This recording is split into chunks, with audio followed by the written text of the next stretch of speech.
Welcome everyone to Healthy for Life. This is week 7, if you can believe that. And it's snowing outside, even though it is May as we're recording this. So kind of crazy weather. I'm going to go ahead and get my presentation started. So hold on just a second.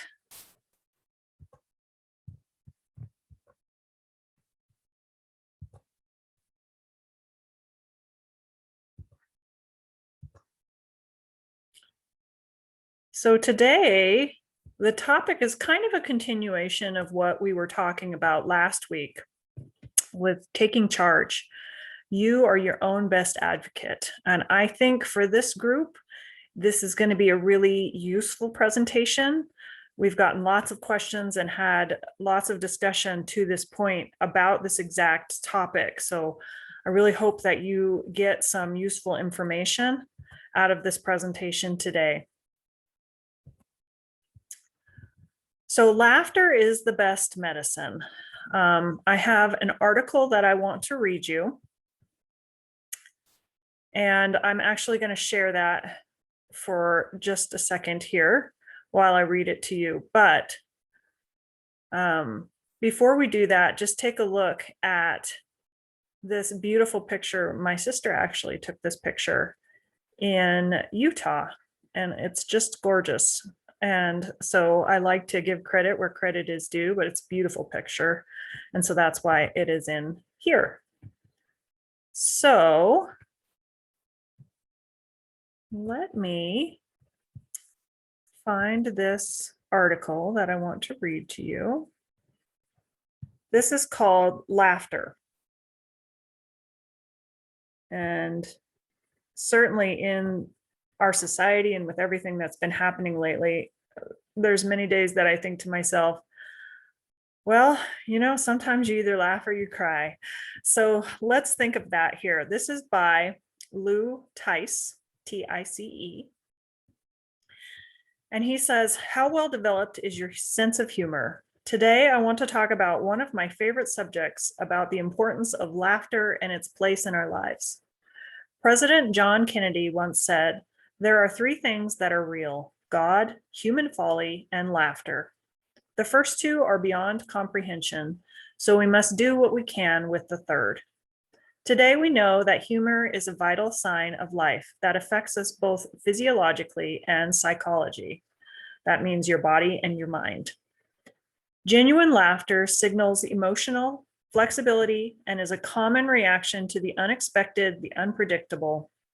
Some folks claim that one good belly laugh, that full out, no holds barred, tears streaming down your face laugh, can give you up to 90 days of protection against illness. If that's true, imagine what a giggle a day could do. Humor and creativity have much in common, and for many people, laughter has given them a new lease on life. As Norman Cousins pointed out, it interrupts the panic cycle of an illness, and people who use humor to help them cope can more easily let go of anger, fear, anxiety, hostility, and a host of other negative feelings that hinder healing. Reader's Digest didn't name its column, "Laughter is the best medicine," for no reason. Laughter is the other side of darkness, a light in the personal wilderness of pain and confusion. Although we're born with the ability to smile and laugh, and in fact, it is universal through all cultures, what a smile means, right? What laughter means. A sense of humor must be cultivated, but it is well worth your time. The ability to make others laugh is an invaluable quality, but the ability to make ourselves laugh is even more precious. So develop a ticklish funny bone, and you'll be growing in more ways than you might think. So a little background on the author of this article, which I think makes it even more valuable. Lou Tice provided this as background on Norman Cousins, who he quoted. Norman Cousins also served as an adjunct professor of medical humanities for the School of Medicine at the University of California, Los Angeles, where he did research on the biochemistry of human emotions, which he long believed were the key to human beings' success in fighting illness. even as he battled heart disease, which he fought, according to him, by training himself to laugh. He wrote a collection of best-selling nonfiction books on illness and healing, as well as a 1980 autobiographical memoir, Human Options, an autobiographical notebook. Late in life, Cousins was diagnosed with a form of arthritis, then called, oh, I can't even pronounce this. Although this diagnosis is currently in doubt and has been suggested that Cousins may actually have had reactive arthritis. His struggle with this illness is detailed in the book and movie Anatomy of an Illness. Told that he had little chance of surviving, Cousins developed a recovery program incorporating a positive attitude, love, faith, hope, and laughter induced by Marx Brothers films. I made the joyous discovery that 10 minutes of genuine belly laughter has an anesthetic effect and would give me at least 2 hours of pain-free sleep. How cool is that, you guys? When the pain-killing effect of the laughter wore off, we would switch on the motion picture projector again, and not infrequently, it would lead to another pain-free interval. So really, truly, it's not just something that they wrote about, these two. Laughter truly is the best medicine. And that's food for thought for you as we go through this. So let me get back to my presentation.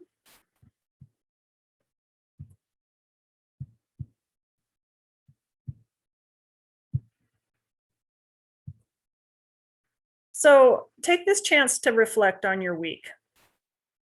If you've taken your weight this week, just like we have before, make sure and continue to write your weight on your chart. Draw the line from last week's weight, last week's to this week's. And then take just a moment to review your food and fitness log. Were you able to fill it out each day? What did you notice about your environmental cues last week? Was there anything that you noticed based on the presentation that we did last week with environmental cues? And make a note about how you did this week. So I always tell you a little story about my week, and I would love if you had something that you wanted to share about your week. This last weekend, I got totally derailed off the food and fitness log. My son had birthday parties on Friday, Saturday, and Sunday. And it was just craziness. So I didn't write down on any of those 3 days in my food and fitness log.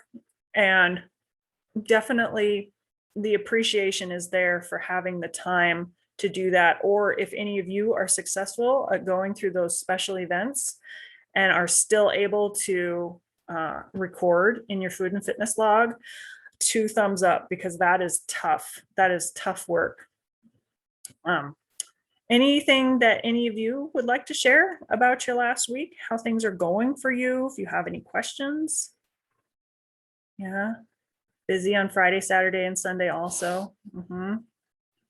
Yeah, I feel like in Montana, it's starting to get ramped up because the weather is changing, and that's when we do all the things in Montana, right? We got to cram all of our summer into 3 months. And so we start doing all of the things all at once. Cleared snacks out of my office at work. I feel good about it, but then I frantically look through my drawers expecting to find something there. It's so true. Hey, you did the challenge. You did a gold star, Alice. You tackled one of those environmental cues. So maybe the follow-up question when you were looking for snacks, was it because you were hungry? Like you actually needed something to eat? Or was it just a habit? I think it was habit. Yeah. It's so interesting, isn't it? Yeah, it's so interesting. You can find out something new about yourself every day if you want to. Anything else anybody wants to share? Go ahead and pop it in there whenever you think of it. Okay. So think about this. I get a little introspective with this particular presentation. So bear with me if that's not your forte. Maybe we'll find out something new during this presentation too. For some people, it's not just that you enjoy your food and eat too much or have a sedentary lifestyle. For some people, eating is a way to calm the storm a form of meditation to ease the hurt. Overeating is the addiction of choice for carers, like I care about you. A way of screwing yourself up while still remaining fully functional because you have to. It's not an addiction in the common sense, in that an overeater doesn't become useless, chaotic, or a burden to those around them. Instead, they're slowly self-destructing in a way that doesn't inconvenience anyone. And then the reference to Caitlin Moran, who that quote came from. That's why it's so often the addiction of choice for people who put others first, the meek, cheap option for self-satisfaction or self-obliteration. That's deep, isn't it? Put yourself on the list of people that you care about.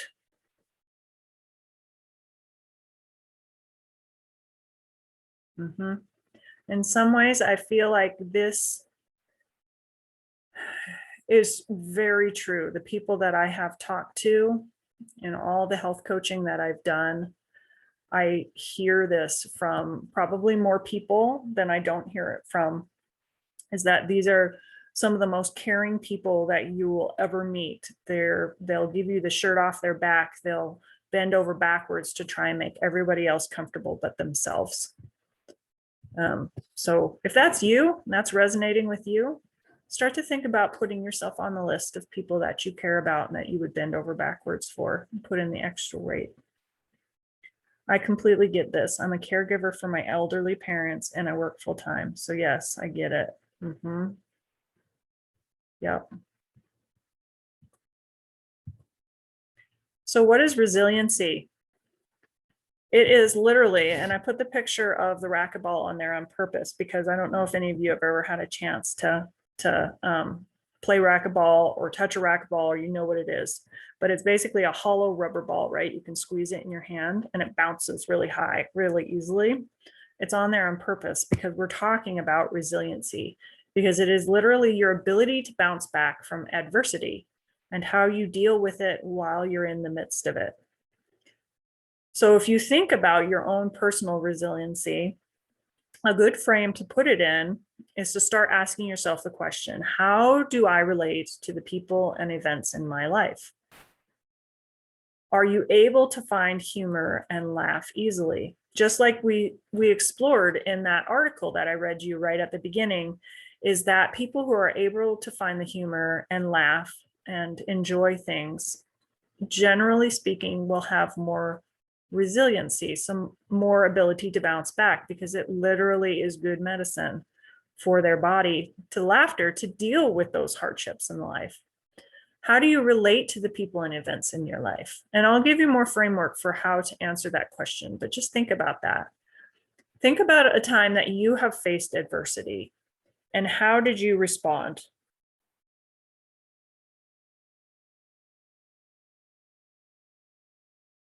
You have little babies. Sometimes the only comfort I can achieve is food or caloric coffee. Yeah, because I'm looking at the response there in the chat box to the quote that I had on the previous page. And yeah, the sugar or the action of eating actually stimulates those feel-good hormones, those endorphins in your brain. So it literally does help you feel better in the short term to eat. Seems to be no time for anything else. Yep. So improving your resiliency, no matter how good you are at bouncing back from things or dealing with adversity, you can always improve it. It may be better described as self-efficacy. And we talked about self-efficacy, right? It's your confidence in your own ability to succeed at what you have chosen for yourself. So those goals that you've been choosing for yourself, deciding you're going to write down what you're eating, cleaning the snacks out of your desk, all those things. Self-efficacy or resiliency is intrinsically connected to your ability to actually do those things. Taking action to modify the environment we live in is key to improving our ability to make good choices, right? So I kind of led you into this with the challenge last time to actually do something to remove an environmental cue, because that's you taking action, saying, this is important to me, and actually doing it. And every time that you're able to actually do something, it improves your resiliency. It improves your self-efficacy because you succeeded. You did what you wanted to do. Another great way to improve your resiliency is that social support structure. So think about the important people in your life and if they're positive or negative influences.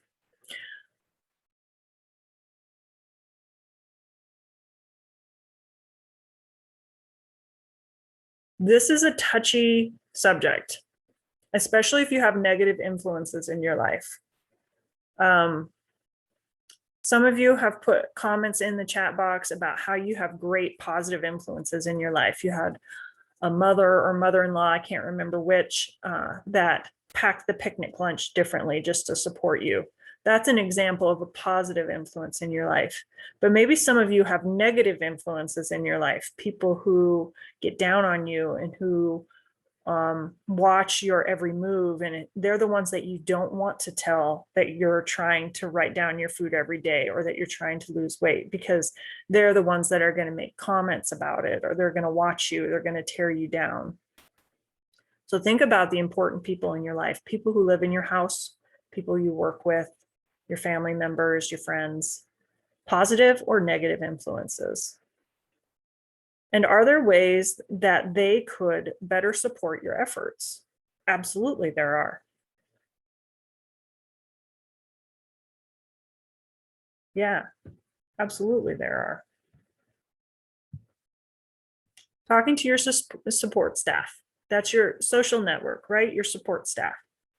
You can say, and remember, it was a few presentations ago, we had this question. We said, how do we talk to people who are saying negative things, or who are actively bringing things into our lives that are not beneficial to us with our current goals? You can say, no, thank you. It's okay to say, no, thank you.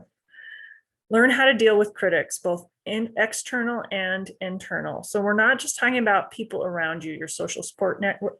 We're talking about you too. Sometimes all you have to do is ask. Now, if you think back to what I was just talking about, carers, if you identified with that, if you're a caring person, if you care more about the people in your life than you care about yourself, sometimes this is the most uncomfortable thing in the world, to ask someone else to do something for you. I'm going to float the idea that that is necessary in order to succeed in what you are trying to do to meet your own goals. And you will be so surprised in some cases if you just ask someone who you feel like maybe is a negative influence in your life, if you verbalize to them, this is what I need from you. This is what I need from you. I need you to not say those things to me. I need you to not say anything about what I'm eating. Or I really need you to check in with me at the end of every day and say, hey, how was your day? Or, hey, I really need you to do the grocery shopping for me for a little while, because that's a trigger for me. Fill in the blank, whatever it is that you need. Sometimes all you have to do is ask. And think about this too. Is conflict bad?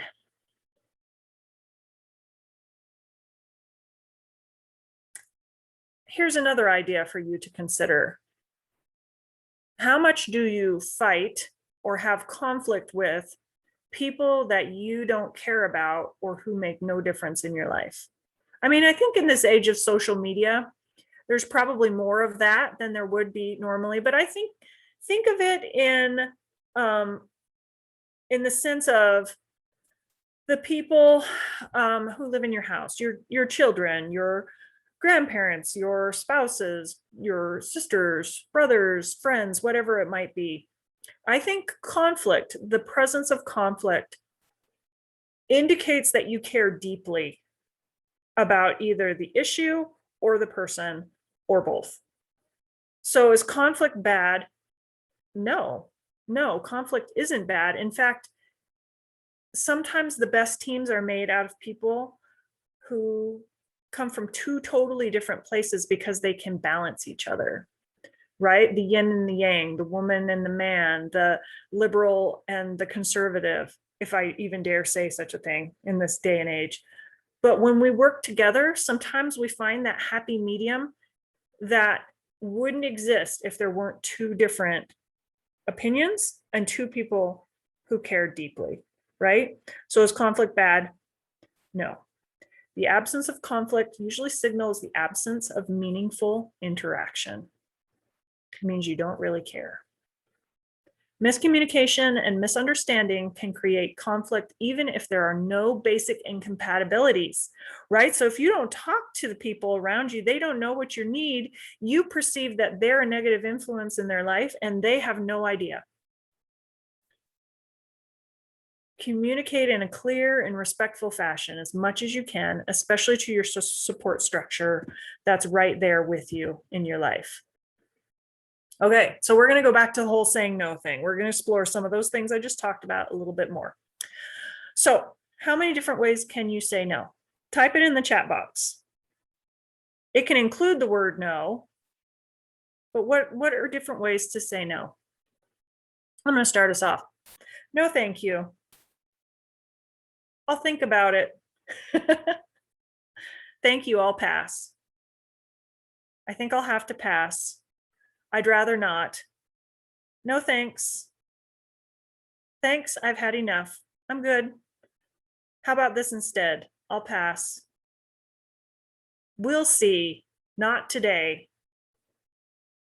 Keep going. These are great. You got some more for me? Nada. Eyes on your own plate. Worry about you. I'll worry about me. That's okay. Yeah. No, nope. Not it. There's lots of different ways to say no, all the way from extremely rude to extremely polite. There's wishy-washy no's and there's strong no's, hard limits, all of those things. Yes, there's lots of different ways to say no. Hey, if you're in a place where you can say something out loud, I want you to say no out loud right now. No. How'd that make you feel? Not it? Not it. No. No. I'm by myself. It's the same. No. Yeah. No. Try it. Say it out loud if you can. Say no. If there's nobody around you, there's nobody there to see you. My dog is here. He doesn't care. No. No, thank you. Thanks for offering, but I'm going to pass. No. Are you nuts? Oh, funny. Yeah. Saying no is indeed possible. It is indeed. You can do it. Okay. So, coping with critics. This is some of the most valuable advice I think I have ever come across. I use it in myself. I use it for my children. I use it when I'm talking to my friends. You've all had that conversation before, probably, right? Where you're like, so and so said this, and it made me feel terrible. Coping with critics. The first thing you want to do is evaluate the critic. There's always critics. Critics are everywhere in this day and age. They're everywhere. Evaluate the critic. Are they someone who cares about you? Are they someone who you feel like gives you something beneficial? Are they an expert? If the answer to those questions is yes, then you might want to consider what they have to say, even if it's uncomfortable for you to do so. If the answer to either of those questions is no, then how much should you pay attention to that criticism? If a criticism is coming from someone who doesn't care about you and who doesn't know anything about the situation, how much attention should you pay to that criticism? Evaluate the criticism's usefulness to you. Here's where you can stretch your comfort level a bit. It may be a great gift. So if you evaluate the critic and you say, this is someone who cares about me, they're not trying to tear me down, they're trying to build me up, they're trying to help me. Stretch your comfort level a bit and see if you can find a place for that criticism to help make you a better person. Don't internalize it. One of the best quotes that I ever heard came from, I don't know if it came from Tim Tebow, but he said it. He said, don't ever let success get to your head, and don't ever let failure get to your heart. I would put the same to criticism. Don't let criticism get to your heart, just the same way as you don't want compliments and accolades to get to your head. Don't let criticism get to your heart, but it can help make you a better person if the critic is someone who is an expert and has your best interests in mind. If they are not that person, let it roll off your back. Use your sense of humor, right? Laugh about it. Give an adult timeout. Don't reward it by responding to it. Do you know what an adult timeout is?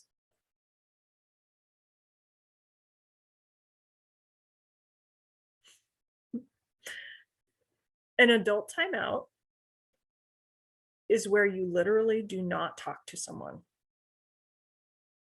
Did you know that just because somebody's talking to you, you don't have to talk back to them? And if it's possible, you can leave, right? You can leave the situation. That's an adult timeout. I do that a lot of times with my kids. I tell my kids I need a timeout, and I go into the other room because I'm too upset to have a reasonable conversation, or they're driving me crazy, or whatever it is. It's okay to take an adult timeout yourself or give an adult timeout to someone else. This applies to social media too, you guys, more ways than one. You absolutely do not need to respond on social media. Sometimes the best, strongest response is no response at all. None. Silence is its own answer. Avoid criticizing yourself as much as you can. We are so bad with this. I am so bad with this. See, I just did it. I just did it just now. I said, I am so bad with this. That was me criticizing myself for criticizing myself. How often do we do this to ourselves? We have that conversation, that internal dialogue that happens in your head. Remember, we talked about, would you say it to your friend? Would you say it to your child? And if not, you shouldn't say it to yourself either. It's the same thing. You can be your own worst critic, and most of the times you are. It eats away at your self-esteem, your self-efficacy or resiliency, makes you needy in relationships, and keeps others from getting close. It can result in excessive spending, drinking, eating, in an attempt to feel better. Yeah, how much of overeating is related to our own mental health? I would say 90%, if not 99%. It is very related to our own mental health. So coping with your internal critic, see if you can catch yourself doing it. I'll do this a lot verbally with people that I'm doing health coaching with, because it's really easy for me to hear it from someone else. It's not so easy for me to do it myself, as you all know. Catching yourself doing it is an entirely different ball game. But see if you can catch yourself. As you start to catch yourself, it starts to get easier. Your brain starts to cue into it. It says, oh, this is something you want me to pay attention to. So you start paying attention to it. Start catching yourself. Is the thought moving you forward or bringing you down? Imagine, you don't really have to do this, but just imagine a stop sign that takes up your whole mind. If you close your eyes, that's all you see is a big stop. And then talk back to the thought. So if you're having a good versus bad thought, so you're saying, oh, candy is bad, or I'm bad because I ate candy today. Stop, big red stop sign. I'm working towards balance. I'm not expecting perfection from myself. I'm working towards balance. I didn't get that quite right, but I'm working towards balance. Excuses. Well, I couldn't do this because. Can't do this because. Stop. It's worth a try. It's worth a try for me to keep my food log a little better this week. I should keep my food log this week. It's my choice to keep my food log this week. Do you see how much better that feels as versus I should eat a salad for lunch? I make the choice to eat a salad for lunch. It's my choice to eat a salad for lunch, right? Yep. I'm not as good as the other people on the webinar. Everyone is different. Comparison is not helpful most of the time, not helpful at all, because we all have such different experiences in life.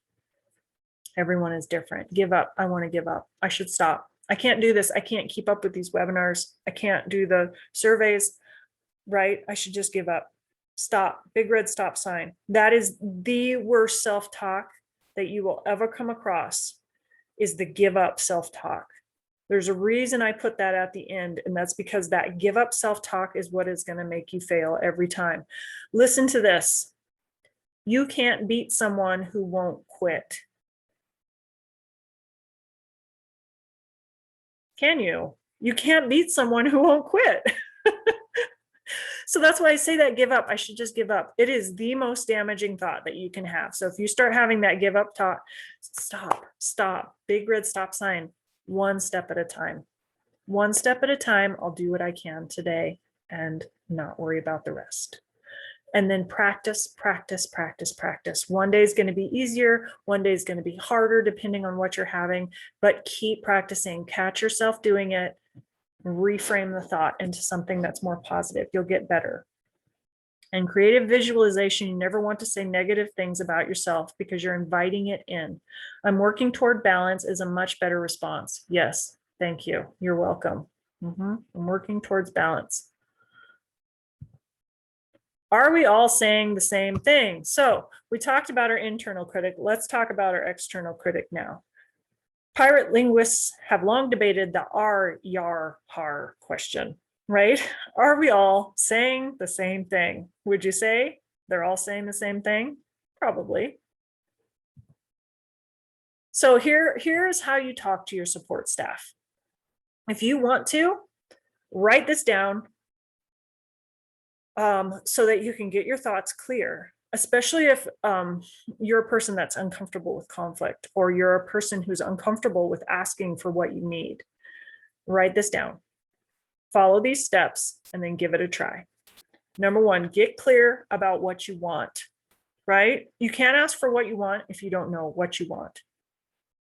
And I'm going to go further and say it's not just about what you want, it's about what you need. What you need. Get clear about it. You can't express it effectively if you're not clear what it is. So before approaching your partner, your boss, your child, think about it and make sure you can write it down in one clear sentence. This is what I need. This is what I need from you. Number two, once you've got that clear, create a good atmosphere. If asking for what you want is difficult for you, don't do it without preparation. Make sure you and the person you're asking for both have time, and invite the other person to sit down and talk with you. If it's your boss, schedule a meeting. If it's your partner, choose the time during the day that's the least busy, or the day during the week that's the least busy. Talk to them about it beforehand. Say, hey, I'd like to talk to you. Is there a good time that we can do it? Just ask. Number three, simply state what you want. Don't preface the statement with a lot of disclaimers. They make the other person feel accused of something. Just ask politely for what you want. So rather than saying, this might make you feel uncomfortable, but, or I feel bad asking you for this, or I'm not trying to start a fight, but, right? All those things. Do you see how that makes you feel when I was saying those things? It makes the person feel accused of something, or what's coming is bad, right? You just jump right into it. What I wanted to talk to you today about was XYZ. Be prepared to accept a no. Remember, if you can't accept a no answer, then you're making a demand, not a request. So have a backup solution. For example, if you don't get that raise you deserve, maybe it's time to begin a job search, right? Yeah, exactly. Have a backup option. If you're making a request from someone, be prepared for them to tell you no or to not be able to do it. I'm not saying they're gonna, you just need to be prepared for it. And number 5, listen to the person's answer. If you want them to listen to you and hear you, you need to listen to them and hear them. Don't get caught up in that worry and that noise in your head. Oh my gosh, this is so hard for me. This is so hard for me to ask this question. I don't know what's going to happen, right? Put that to the side and actually listen to what they're saying back to you from their point of view as much as you can. You need to know what the answer is, and you need to know why they made it. Plotting a conversation. Before, spend your thought time focusing on positive outcomes. Think of how to open the conversation right. Here's some examples of that. I wanted to talk with you about, for example, do you remember when? I'd like to see if there is a way, maybe it would work better. All of those are great ways to start to plot your conversation in your head, especially if you're uncomfortable with it, you don't know what to say. Don't go into it blind. Have a script, practice beforehand. It's totally okay, and it helps you succeed, especially if it's something you're not familiar with or comfortable with. Think about what you're afraid of. Are you afraid they're going to say no? That's an okay fear. It's okay to be afraid of things, but think about it, identify it. What is it that you're afraid of? Take it out of the dark and put it in the light. And sometimes you'll notice that what you're afraid of isn't so bad. Focus your understanding on the other person's perspective. That's that listen to their response. They have their own experience. And most of the time, 99% of the time, your support staff or that person that you're talking to, they're not a bad person. They just have their own experience and their own way of expressing things and things that they need to do for their own life. If you need to, if it's a situation that you're really upset about, vent if necessary. If you have a trusted person, like if you're having an issue with a spouse, maybe you have a trusted friend that you can talk to. Maybe it's a family member that you can talk to and just get it out. Just say, oh, all this, see if you can vent it out so that when you have the conversation with the person, you're not emotionally driven. Ask a third party for their perspective. Again, that family member, that friend, that spouse, somebody who's a trusted third party, vent to them and ask for their perspective. What do you think about this? Make deposits in the Goodwill bank account. Examples include paying a sincere compliment, doing a favor, offering to help, physical affection, all of those sorts of things. So if you're going to have a conversation with someone and have it have a positive outcome, generally speaking, it's best if you have a positive relationship with that person beforehand. So you're not just doing these things to get your way, because people are really smart with that kind of stuff. If they can see that you're just giving them compliments because you want something from them, they're going to cue in on that. You need to be genuine in whatever it is that you decide to do, but make deposits in the Goodwill bank with people. If it's a spouse, you can touch them more often, you can hold their hand. If they are, acts of service kind of person, maybe you can do the dishes for them or wash the car for them, and, just show that you care about them. And you're not doing it so that you can get the answer that you want or so that you can get something from them. You're just genuinely cultivating that relationship. As you cultivate that relationship, it makes these conversations easier to have when you need to have them. Engage in positive conversations. Focus on understanding where they are and what they're focused on. Is there a place that you can talk to the person, not necessarily about what your issue is, but about themselves, about where they're at in their life? What is their experience? What are they going through? What's on their mind? Get to know the person. That's a positive conversation. Focus on understanding where they are. This, again, not about you in this circumstance, it's about them. You get back what you put in. You must do this as genuine interest in the person. People pick up insincerity in calculated attempts to soften them up very easily.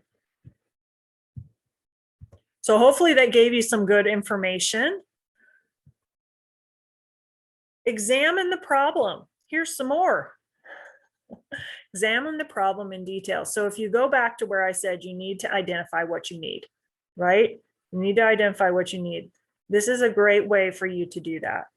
Describe the problem in detail. Be specific, write it down. Try to see the steps or links in the action chain, environmental cues, people who don't support your efforts, thoughts or feelings that are in your way that are coming from internal or external.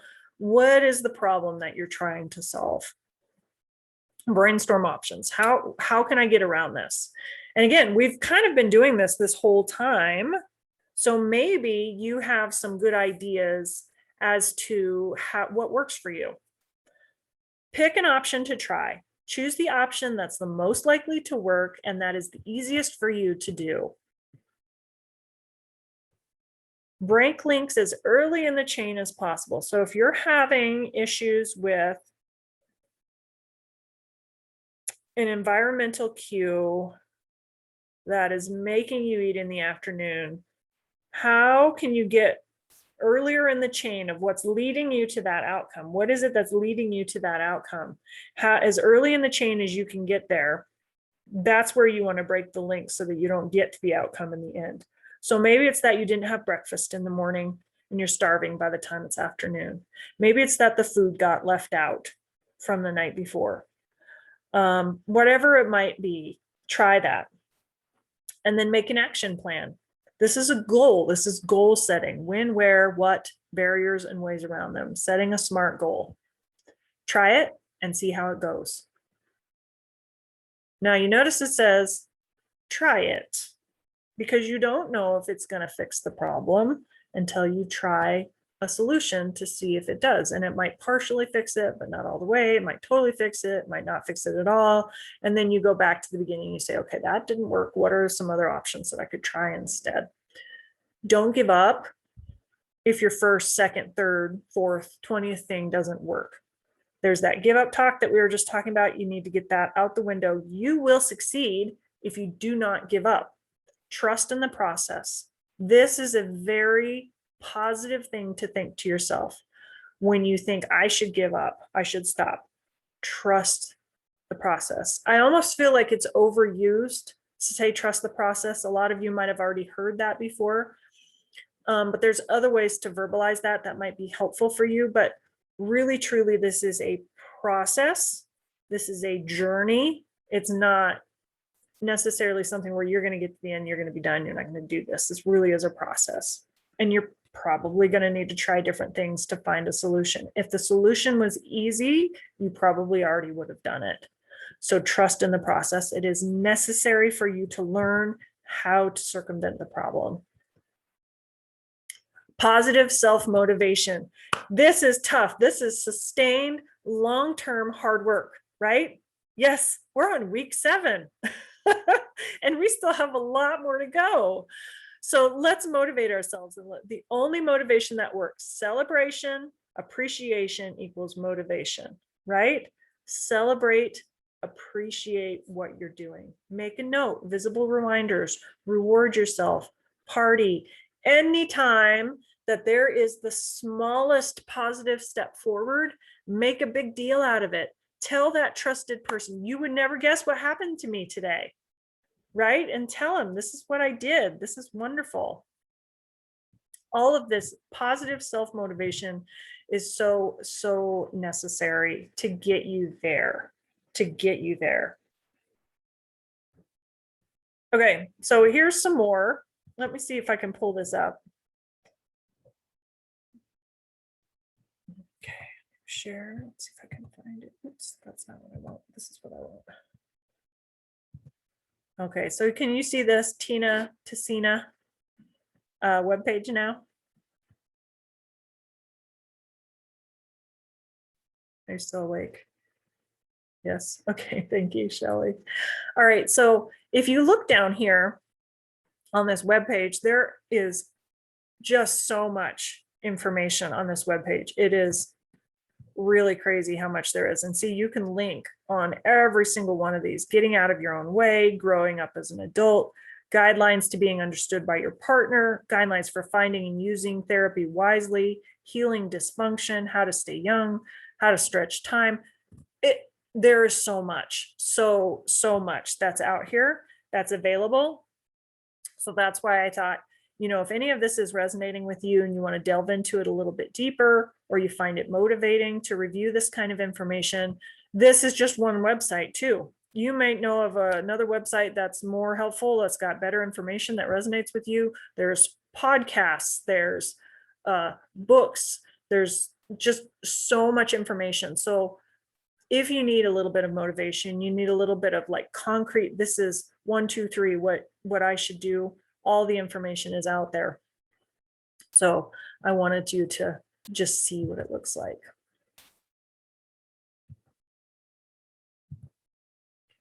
Back to the slideshow. Okay, so here's a really powerful thing that you can do. And one of you already said, the visualization. So when you think about successful people, and the question is always asked of successful people, how did you get there? What kind of strategies do you use? And it often comes up that visualization is highly successful in getting you to a goal. So if you were to envision the future in the context of our Healthy for Life journey together, if you were to plot where your weight was going to be by the end of the year, if weight is what you're focusing on, that might not be what you're focusing on. Maybe plot that on your weight chart. Say, this is where I want to go. This is where I want to be. And then close your eyes and think of what it will be like. How you feel, how you look, what will be different in your life.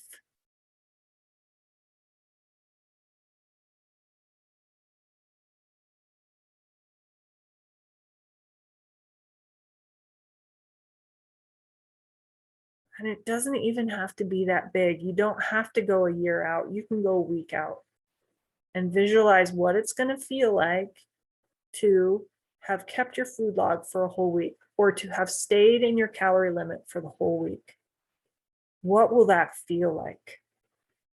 Sometimes the best way to overcome a barrier is to not focus on the difficulty that you're currently going through, but to focus on what it's going to feel like once you get there. I use this in my classes all the time. If we're doing a tough squat track, don't think about how your muscles are burning and you want to quit. You think about how you're going to feel at the end of the song when you succeed and you go, yes, I did it. That's what you focus on, because that's what gets you sometimes over that barrier. Anybody remember George St. Pierre, USC fighter? Some really interesting, there was a really fabulous article that was in Men's Health that I really liked. Athletes really inspire me. You might have gotten this from me. I think because they challenge themselves to the point that they really have some revelations that are helpful for the rest of us, because they've pushed themselves past that comfort zone so far, so much further than a lot of the rest of us will do, that they can really share some useful information. So not just George St. Pierre, but I actually quoted Bruce Lee. Bruce Lee is a famous martial artist. He says, "It is talent that creates opportunity, yet it is desire that creates talent." So when I say something you can get excited about, something you have energy towards, right? There's that desire. There's that desire. If you want to get better at tracking your food, if you want to get better at creating healthful meals, if you want to get better at being physically active, it's that desire to want to do it that will create that talent in you, and that talent creates the opportunity. So George St. Pierre says, "I train for myself. I'm training all the time. My goal is perfection, but I will never be perfect. The more knowledge you get, the more questions you ask, and the smarter you get, the more you realize that everything can be possible." So I think, when you look at wise people, the more that you get into that, the more that you can think of things that you still need to know, things that you don't know, right? The more you look at it.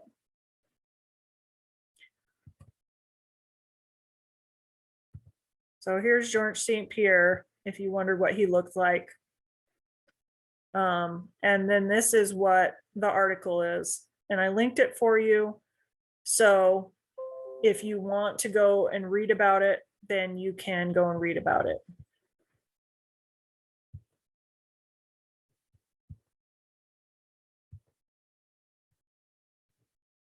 Sometimes those kind of inspirational people are great to read about because they really help you to inspire yourself. All right. Have I thrown enough deep stuff at you today? Have I given you some food for thought? I hope so. I really hope so. I really tend towards this myself. I really like to think about these kinds of things. I know not everybody is like that, but when I was creating this presentation in the first place, this stuff really resonates with a lot of people that I've talked to. It resonates with myself. So hopefully there's some good stuff in there for you. So let's draw back from that just a little bit. Think about your food and fitness log. We still have the goal of doing the food and fitness log. I'm going to get back on track this week.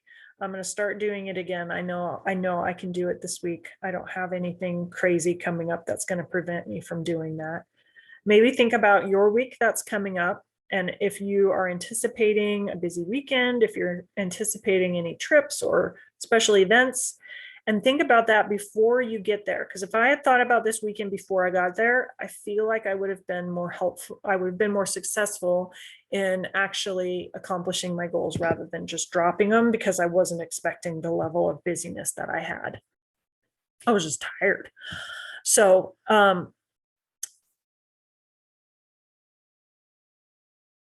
food and fitness log, do that. Remember your goals, whatever those might be. It might be sleep, it might be environmental cues, it might be, maybe I inspired you to go and talk to a person that you need some help from, your support staff. Maybe it's yourself that you need to do a little bit of work with. How do you frame that goal? How do you want to get around it? It does give me more motivation. Absolutely. Losing weight does give you more motivation. It's that resiliency. Okay, patterns are important. Our brain is built on patterns because if you think about the sheer volume of information that's coming at us at any given point in time, our brain uses it as a mechanism for making sure that we can handle everything we need to handle. So if you think about the stress of paying attention, when you're operating in old familiar patterns, you don't need to think about what you're doing. It leaves your mind free to wander and de-stress. That's what I refer to as the well-worn rut in the road. This is what you go to. This is what you revert to when everything else is distracting you, because you don't need to think about it. It can be beneficial that your brain works this way if you know how to harness it. So there's something called a preparatory set, and a preparatory set harnesses the mechanism that the brain uses to sort that data that's coming in and keep it manageable. You can program this mechanism by doing a preparatory set. So write it down to make it clear. Visualize what it will actually look like to do it. And this will allow you to be more aware of certain events, opportunities, or people who can be helpful, or to identify negative or positive self-talk in yourself, right?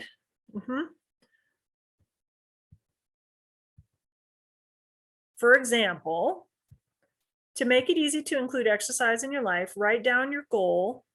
I will walk an extra half an hour a day, and picture yourself walking and enjoying it. Perhaps you might picture parking a few blocks away and walk the rest of the way, get off the bus or the subway. We don't really deal with that a lot in Montana. One stop early, walk to the nearby restaurant or museum for lunch, take the stairs instead of the elevator, take a sandwich to a nearby park, take the dog for a bit longer walk than usual. If you picture yourself walking and enjoying it, you'll soon find that you're noticing more and new different ways you can add in walking without stressing about it. That is a preparatory set. So if you go back at the bottom of the slide, write it down, make it clear, and then visualize what it looks like to do it. Visualize different ways you can do it and how much fun you're going to be having doing it. So ask, as far as success with all of this stuff, all this stuff, I threw a lot at you today. Would I say that to a good friend? This is this negative self-talk, right? Would I say it to a good friend? Would I say it to a child? This is a big challenge, but you're ready to tackle habit change and building healthy coping skills. Did you hear that? You are ready to take on this challenge. You're ready to tackle habit change and building healthy coping skills. You're ready for it. It doesn't mean you're perfect at it. It means you're ready to start taking it on. This is relapse prevention. This is preventing you from giving up. It's preventing you from going back into that well-worn rut and staying there. It's okay to go back there. It's likely you're going to go back there, but this is building the skills you need to draw yourself back out of there and put yourself back on the new path that you're creating. So this week, do what you've decided that you will do to meet your goals. If you're printing your food and fitness log, adding it to a binder, please do that. Make sure to continue with your food and fitness log and try and take your weight at least once this week, unless there's a reason you don't want to do that. And then bring that information to our next webinar next Thursday. This is the first time we've seen Calvin. We're going to look at a different perspective here, right? Okay, so what's happening with Calvin? Oh no, everything has suddenly changed. Neo-Cubist.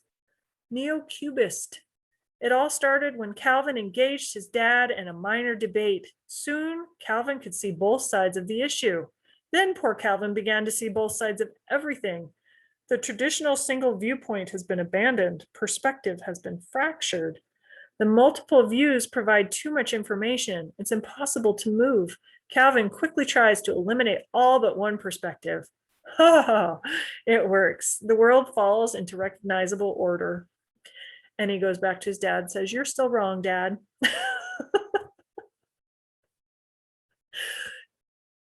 Right? It kind of goes along with what we were talking about, especially when you're looking at criticism and expanding your own comfort zone and changing the way that you perceive the world around you, the way you interact with the world around you. Sometimes it feels like that, right? It's just like, oh my gosh, it's so overwhelming. Just remember, one thing at a time, one day at a time. You just do what you can do today, and that's enough. So hopefully this inspired you. If you have any questions, I would absolutely take them. But otherwise, I will see you next Thursday. I hope you have a great week, everyone. Bye-bye.